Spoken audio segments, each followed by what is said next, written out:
नमस्कार, बहुत स्वागत है आपका डेली 24 भारत में। मैं हूं आपके साथ अनीता शर्मा। शुरुआत करते हैं देश दुनिया की बड़ी खबरों से। एक्शन मोड में केंद्र सरकार नजर आ रही है। प्रधानमंत्री नरेंद्र मोदी जो है आज बैठक करने वाले हैं। बड़ी जानकारी आपको दे दें कि एक्शन मोड में केंद्र सरकार पीएम मोदी करेंगे मंत्रिपरिषद के साथ बैठक और कई अहम प्रस्ताव को मिल सकती है मंजूरी। प्रधानमंत्री नरेंद्र मोदी आज केंद्र सरकार की मंत्रिपरिषद की बैठक की अध्यक्षता करेंगे।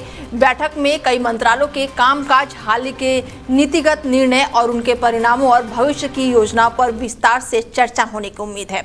आधिकारिक सूत्रों के अनुसार बैठक में सभी कैबिनेट मंत्री, स्वतंत्र प्रभार वाले राज्य मंत्री और राज्य मंत्रियों भी इसमें शामिल होंगे। आधिकारिक सूत्रों के अनुसार ये साल 2026 की पहली कैबिनेट बैठक है। बैठक राजनीतिक रूप से खास मानी जा रही है क्योंकि ये पश्चिम बंगाल और असम विधानसभा चुनाव में बीजेपी के शानदार प्रदर्शन और पुडुचेरी में एनडीए सरकार के दोबारा गठन के बाद हो रही है। बैठक मंत्रिमंडल फेरबदल की चर्चाओं के बीच भी आयोजित हो रही है। खबरों की माने तो विभिन्न मंत्रालयों और विभागों के कामकाज, हाल ही में लिए गए प्रमुख निर्णय और उनके प्रभाव की समीक्षा की जाएगी। साथ ही भविष्य की प्राथमिकताओं और सरकारी योजनाओं और कार्यक्रम के कार्यान्वयन पर भी चर्चाएं होने की उम्मीद है ताकि अधिकतम सफलता सुनिश्चित की जा सके। वहीं पूर्व प्रधानमंत्री राजीव गांधी की आज 35वीं पुण्यतिथि है और इस अवसर पर कांग्रेस संसदीय दल की अध्यक्ष सोनिया गांधी, कांग्रेस अध्यक्ष मल्लिकार्जुन खड़गे, लोकसभा में नेता और कांग्रेस सांसद राहुल गांधी, कांग्रेस सांसद प्रियंका गांधी और उनके बेटे और वीरभूमि पहुंचे, जहां पर उन्होंने पूर्व प्रधानमंत्री राजीव गांधी को उनकी 35वीं पुण्यतिथि पर श्रद्धांजलि अर्पित की। कांग्रेस सांसद प्रियंका गांधी, उनकी बेटी और साथ ही उनके बेटे और वीरभूमि पहुंचे हैं, जहां पर पूर्व प्रधानमंत्री राजीव गांधी को उनकी 35वीं पुण्यतिथि पर श्रद्धांजलि अर्पित की है।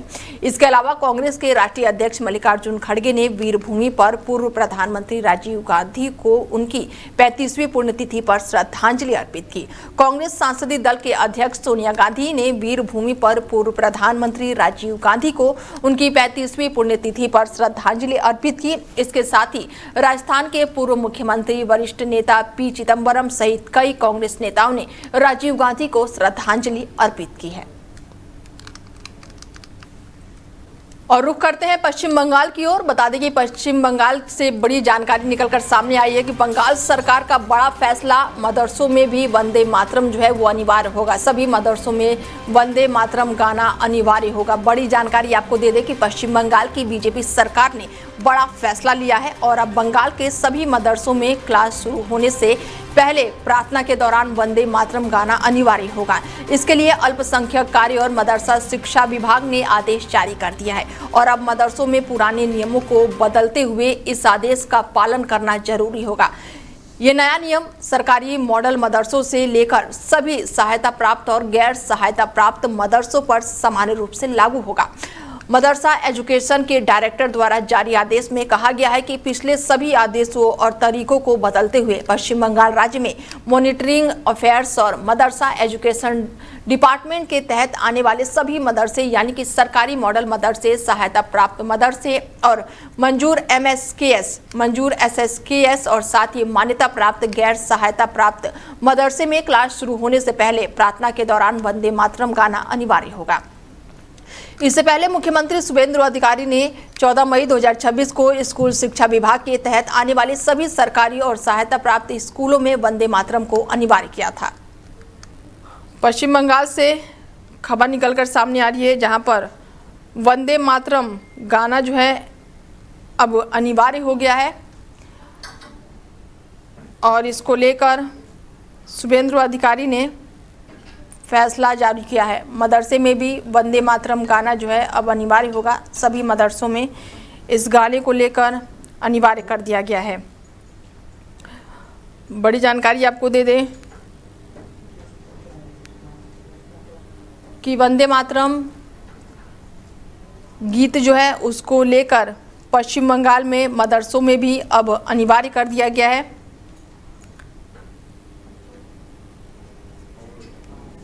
शुभेंदु अधिकारी का ये बड़ा फैसला निकलकर सामने आया है कि मदरसों में भी अब वंदे मातरम गाना अनिवार्य हो गया है। सरकार की रिपोर्ट सौंपी है और इस सबसे पहले राष्ट्रगान और फिर वंदे मातरम गाना अनिवार्य हो गया है। पश्चिम बंगाल में से ये बड़ी जानकारी निकलकर सामने आई है कि पश्चिम बंगाल में सभी मदरसों में अब वंदे मातरम गाना जो है वो अनिवार्य हो गया है। स्कूलों के साथ साथ अब मदरसों में भी अब वंदे मातरम। अमित तिवारी जी हमारे साथ, राजनीतिक विश्लेषक हैं, उनसे बातें मातरम को लेकर काफी समय से विवाद चल रहा है और अब पश्चिम बंगाल में बीजेपी की सरकार आते ही फेरबदल किया गया है और वंदे मातरम मदरसों में भी गाना अनिवार्य कर दिया गया है। तिवारी जी किस तरीके से देख रहे हैं? शादी के पहले मदरसा हो, चाहे मुसलमान हो, चाहे कोई हो, ये सारे लोग ये गीत गाते थे, तो उसको दोबारा से हर जगह रीइंट्रोड्यूस किया जा रहा है। मुझे नहीं लगता कि इसमें कोई प्रॉब्लम है। जब देखिए, जब से भारत में पंथ निरपेक्ष का कॉन्सेप्ट आया ना, सेकुलर, तब से सेकुलरिज्म के नाम पे एक विशेष कम्युनिटी को इतनी ज्यादा छूट दे गई कि एक से वक्फ बोर्ड लाया गया, उसके बाद आप देखेंगे कि साथ में वर्शिप एक्ट लाया गया, उसके बाद आपका प्रिवेंशन एक्ट जो लाया गया था जिसमें हिंदू ही हमेशा दोषी माना जाएगा। तो ये एक वोट बैंक की राजनीति थी और मुझे लग रहा है कि बंगाल की धरती से ही ये शुरू हुआ था और यहीं से उसका खात्मा भी होगा, क्योंकि आने वाले समय में आप देखेंगे कि जो राइट विंग का क्लास है ना, वो बंगाल से शुरू हुआ है। तो एक्सट्रीम लेफ्ट के बाद एक्सट्रीम राइट विंग जो है वो बंगाल से उभर के आएगा और मुझे लगता है कि पूरी दुनिया में जो ये लेफ्ट इकोसिस्टम है, आने वाले 10 सालों में उसको डिस्ट्रॉय कर दिया जाएगा। तो ये भारत के लिए बहुत ही अच्छा हुआ है कि जिसमें इंफ्लेटेड इमिग्रेंट जो है उनको बाहर निकाला जाए और सभी को देशभक्ति के बारे में बताया जाए। ये एक अच्छी सूचना है, अच्छी न्यूज है, जिसे पूरे भारत में लागू किया जाना चाहिए। बिल्कुल। अमित जी, क्या लग रहा है कि बीजेपी सरकार आने के बाद से काफी कुछ बदलाव हो रहा है पश्चिम बंगाल में? देखिए, पश्चिम बंगाल में बदलाव के लिए ही तो लोगों ने वोट किया था ना, वो देखने को मिल रहा है। अब जैसे बंगाल के लोगों को एक चीज समझ में आ गई थी कि देखिए, जो इमिग्रेंट है ना, जो जैसे बांग्लादेशी या रोहिंग्या जो आया हुआ था, उसको ये डर नहीं था कि हम हैं तो भारत में कुछ हो सकता है। वो एक विक्टिम कार्ड जो प्ले हो रहा था, अब वो विक्टिम कार्ड प्ले नहीं होगा। इसके नाते कुछ लोगों को तकलीफ है और मुझे लगता है कि आने वाले कुछ समय में आप देखेंगे कि लोग बड़े आसानी से इस मैटर को समझेंगे और अपने आप सुधर जाएंगे और भारत के मुसलमानों को कोई दिक्कत नहीं है। उनको पता है कि ये देश उनका है, जो बाहर से लोग आए हैं वही ज्यादा उत्पात मचाते हैं, क्योंकि उनका कोई क्रिमिनल रिकॉर्ड खोजना बड़ा मुश्किल होता है। अब मैं किसी कंट्री में गया हूँ, बॉर्डर पार के करके आ जा सकता हूँ, तो अगर मैं कोई क्राइम करके भाग जाऊंगा तो मेरा कुछ नहीं हो सकता। लेकिन अमित जी, अब मदरसों में भी वंदे मातरम गाना जो है उसे अनिवार्य कर दिया गया है, तो क्या लग रहा है कि मुस्लिम समुदाय इसको लेकर राजी होगा बहुत ही इजी तरीके से, आसान तरीके से? देखिए, हिस्ट्री में ये वही मुस्लिम समुदाय है जो वंदे मातरम का नारा गा के फांसी पे चढ़ा था। पर ये वही मुसलमान है जो वंदे मातरम के नाम पे अंग्रेजों से लड़े थे। तो आज मुसलमानों को ऐसा क्या हो गया कि वंदे मातरम गाने में उनको प्रॉब्लम होने लगी? सारे जहां से अच्छा हिंदुस्तान हमारा, वंदे मातरम, ये दो ही नारा तो पूरे भारत में गूंज रहा था। लेकिन अब क्या ऐसा हो गया है कि उन्हें ये सही नहीं लग रहा है और सवाल जवाब इस पर उठने लगे हैं? देखिए, 1970 में पेट्रो डॉलर का कॉन्सेप्ट आया था। पेट्रो डॉलर के कॉन्सेप्ट में एक चीज सबसे कॉमन थी कि देशभक्ति नहीं होना चाहिए। आप देश के लिए कुछ नहीं कर सकते, आपको दुनिया के लिए कुछ नहीं करना, आपको कंपनियों के लिए कुछ करना था। तो उस कंपनी में मुस्लिम ब्रदरहुड का कॉन्सेप्ट जो था वो बहुत सटीक तरीके से फिट बैठा था, जिसको दुनिया बाद में देखी है। लेकिन 1969, 1968 के पहले मुस्लिम ब्रदरहुड नाम का कोई कॉन्सेप्ट नहीं था। तो वो कॉन्सेप्ट पेट्रो डॉलर के जोर पे भारत में फैलाया गया और उसका परिणाम ये था कि वंदे मातरम जो सब लोगों का सबसे बड़ा नारा था आजादी के टाइम, 1970, 80 आते आते ये नारा भारत के लिए सबसे बड़ा खतरा बन गया, क्योंकि कोई मुसलमान ये मानने को तैयार नहीं था कि वंदे मातरम गाया जा सकता है। शायद आपको याद नहीं होगा, लेकिन आप 1970 में आप देखेंगे जाके कि उसके पहले अगर भारत पाकिस्तान का टेस्ट मैच होता था तो भारत के मुसलमान पाकिस्तान का झंडा लेके चले जाते थे, उनको कोई गिल्ट फील नहीं होता था। धीरे धीरे वंदे मातरम से कटे और वो हिंदू मुसलमान में डाइवर्ट हुआ और मुझे लगता है कि एक 75 साल के बाद एक सही डिसीजन लिया गया है, जिसके चलते अब भारत में जो सेकुलर का नारा है वो धीरे धीरे डिस्ट्रॉय होगा और भारत का आदमी जो है वो भारतीय बन के जीवन यापन शुरू करेगा। बिल्कुल। एक सवाल मेरा अमित जी आपसे और होगा, समय बहुत कम है, छोटा सा जवाब दीजिएगा कि क्या लग रहा है कि पूर्व सीएम ममता बनर्जी जो है वो उसे एक्सेप्ट करेंगी? ममता बनर्जी मन ही मन बहुत खुश होंगी, वो सोच रही होंगी कि 96 में जिन लोगों ने मुझे अंडे मारे थे आज वही लोग इस तरीके का कदम उठा रहे हैं, तो उनके ही आत्मा तो क्या उनका पूरा शरीर खुशी से नाच रहा होगा, क्योंकि यही बंगाल के लोग हैं जो इन्हीं मुसलमानों की विरोध पे ममता बनर्जी को अंडे जूते मारे थे 96 मुझे भरपूर याद है अच्छे तरीके से। ठीक है अमित जी, चर्चा में जुड़ने के लिए बहुत शुक्रिया आपका। जी नमस्कार। बता दें कि पश्चिम बंगाल से खबर है, जहां पर अब मदरसों में भी वंदे मातरम गाना जो है वो अनिवार्य हो गया है। और पश्चिम बंगाल से जुड़ी बेहद ही अहम जानकारी निकलकर सामने आ रही कि फाल्टा सीट पर आज फिर से मतदान। बड़ी जानकारी आपको दे दें कि पश्चिम बंगाल के फाल्टा सीट पर आज फिर से मतदान है और ऐसे में फाल्टा के 285 बूथों पर वोटिंग जो है वो लगातार जारी है और हर बूथ पर 2 गुना जवान जो है वो तैनात किए गए हैं। बड़ी जानकारी, पश्चिम बंगाल के फाल्टा विधानसभा सीट पर आज दोबारा वोटिंग हो रही है और मतदान सुबह 7 बजे से शुरू हो गया है और कुल 285 पोलिंग स्टेशन बनाए गए हैं जहां पर शाम 6 बजे तक वोटिंग होगी। पिछली बार जो है 29 अप्रैल को वोटिंग हुई थी। आरोप था कि कुछ बूथ पर ईवीएम में बीजेपी के बटन पर टेप चिपका दिया गया था और कई अन्य बूथों पर ईवीएम में गड़बड़ी की खबर भी सामने आई थी। इसके बाद चुनाव आयोग ने पूरी तरह से इसको रीपोलिंग का आदेश दिया था और रिजल्ट 24 मई को आए थे और चुनाव आयोग ने इस बार बूथों पर 2 गुनी सुरक्षा कर दी है। पहले जहां पर हर बूथ पर 4 जवान तैनात होते थे, इस बार 8 जवानों की ड्यूटी लगाई जाएगी। फाल्टा में मुख्य मुकाबला जो है टीएमसी और बीजेपी के बीच है। हालांकि टीएमसी उम्मीदवार जहांगीर खान ने 2 दिन पहले ही उम्मीदवारी वापसी लेने का ऐलान किया था। हालांकि ईवीएम में उनका नाम और पार्टी का सिंबल रहेगा। वहीं तमिलनाडु में विजय कैबिनेट का विस्तार आज होना है और ऐसे में कांग्रेस के मुख्यमंत्री जो हैं विजय के नेतृत्व वाली तमिलनाडु सरकार में शामिल होने जा रही है और इसके साथ ही कई सालों से पहली बार कांग्रेस दक्षिण राज्य में किसी संगठन सरकार का हिस्सा बनेगी। मुख्यमंत्री का शपथ ग्रहण समारोह चेन्नई में आज लोक भवन स्थित भरथियार मंडपम में होगा। बता दें कि कांग्रेस अध्यक्ष मल्लिकार्जुन खड़गे ने टीवी के सरकार में विधायक राजेश कुमार और सीपी विश्वनाथन को मंत्री बनाए जाने की मंजूरी दे दी है। अखिल भारतीय कांग्रेस कमेटी के महासचिव केसी वेणुगोपाल ने सोशल मीडिया पर इसकी जानकारी साझा की है। दोनों नेता आज मंत्री पद की शपथ लेंगे और इस संबंध में कांग्रेस नेता केसी वेणुगोपाल ने कहा कि ये हमारे लिए ऐतिहासिक अवसर है। इसके साथ ही उन्होंने तमिलनाडु कैबिनेट में शामिल होने का फैसला लिया है। सीजेआई सूर्यकांत के कांग्रेस वाले बयान के विरोध में बनी कांग्रेस जनता पार्टी के सोशल मीडिया पर 5 दिन में लाखों फॉलोअर्स हो गए हैं। गुरुवार सुबह 9 बजे तक ये आंकड़ा जो है इंस्टाग्राम पर 1 करोड़ से ज्यादा था और अब एक्स पर करीब 1,60,000 तक पहुंच गया है। इंस्टाग्राम पर बीजेपी के जो है 85 लाख से ज्यादा और कांग्रेस के 1 करोड़ 33 लाख फॉलोअर्स हैं। कांग्रेस जनता पार्टी महाराष्ट्र के अभिजीत दीपक के ने बनाई है। इनका नारा है सर्कुलर सोशलिस्ट और डेमोक्रेटिक, जो कि पार्टी के महज 1 दिन में 40 लाख से ज्यादा फॉलोअर्स अब बढ़ चुके हैं। दरअसल 15 मई को कुछ मीडिया रिपोर्ट में दावा किया गया था कि सीजेआई सूर्यकांत ने एक मामले की सुनवाई के दौरान कुछ बेरोजगार युवकों की तुलना कांग्रेस से की थी और सीजेआई ने 1 दिन बाद ही कहा है कि उन्होंने ऐसा नहीं कहा।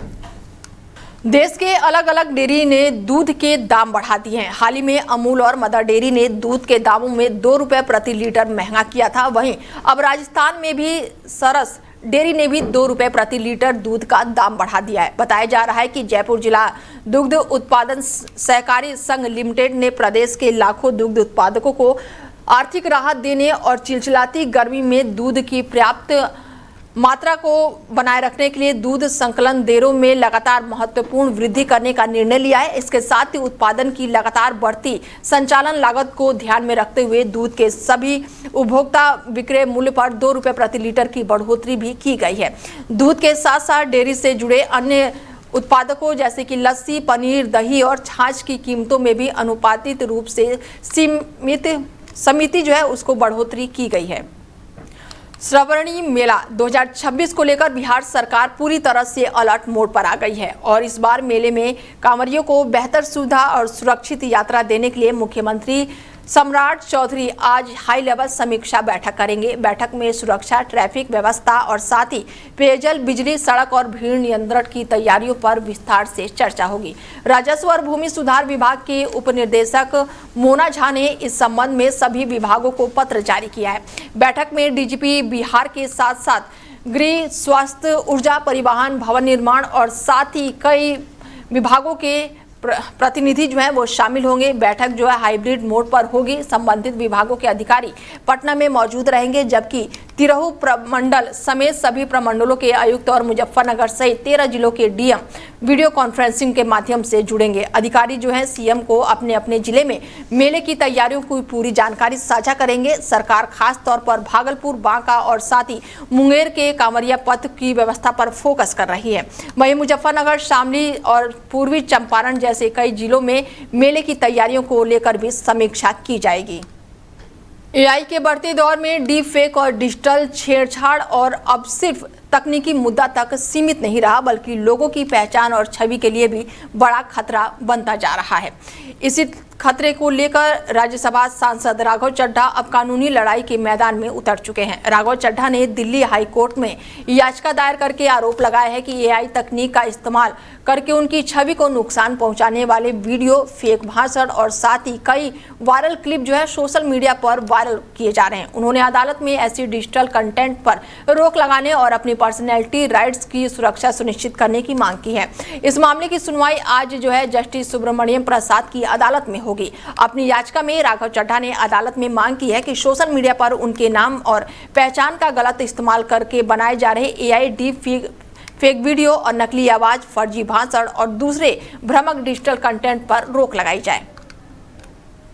मई के महीने ने दिल्ली एनसीआर ही नहीं बल्कि पूरे देश भर में लोगों के पसीने छुड़ा दिए हैं। बुधवार को दुनिया के सबसे गर्म 15 शहरों में 9 भारत में रहे। वहीं 48 डिग्री सेल्सियस के साथ सबसे गर्म यूपी का बांदा रहा। दिल्ली में बुधवार को इस मौसम की सबसे गर्म सुबह रही। लगातार तीसरे दिन कुछ इलाकों में लू चली। मौसम विभाग ने 26 मई तक लू का ऑरेंज अलर्ट जारी किया है, यानी अगले मंगलवार तक राहत मिलने का आसार नहीं है। दिल्ली एनसीआर में बुधवार को अधिकतम तापमान 44 और 45 डिग्री के बीच रहा। आज यानी कि 46 डिग्री सेल्सियस तक जा सकता है। विशेषज्ञों का कहना है कि पश्चिमी शुष्क हवाएं जो है साफ आसमान और लगातार धूप के कारण तापमान तेजी से बढ़ा है। अस्पतालों में गर्मी से जुड़े बीमारियों के मरीज लगातार बढ़ रहे हैं। मौसम विभाग ने लोगों से कुछ दिनों तक धूप से बचने की सलाह दी है। आईपीएल 2026 का 65वां मुकाबला जो है कोलकाता नाइट राइडर्स और मुंबई इंडियंस के बीच कोलकाता में खेला जाएगा, जहां पर कोलकाता नाइट राइडर्स की टीम जो है रोमांचक मुकाबले में 7 गेंद शेष रहते हुए 4 विकेट से बाजी मारने में कामयाब रही। विपक्षी टीम की तरफ से जीत के लिए मिले 148 रनों के लक्ष्य का पीछा करते हुए केकेआर की तरफ से तीसरे क्रम पर बल्लेबाजी करते हुए मनीष पांडे का बल्ला खूब चला है।